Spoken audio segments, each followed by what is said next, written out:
Hey guys, this is Fundo on Hopagama.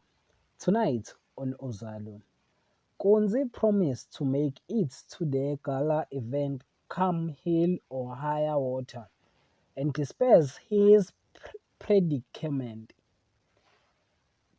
Mondli is confused by Kuala when Kuala looking his phone and smiling, and it seems like Kuala is enjoying his love with Nosipo. And Mondli asks Kuala what happened with his life, but Kuala ignores his question. While Nosipo refused a politics request from Pastor Kuala. Pastor Kuala wants Nosipo to move in with him and stay together so that they will enjoy their love.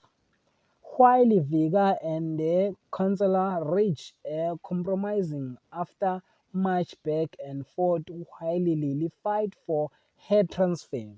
Lily wants to transfer to go on Pumalanga to stay with her girlfriend. That is for tonight. Thanks for watching. Don't forget to like and comment and subscribe. Therefore, thanks.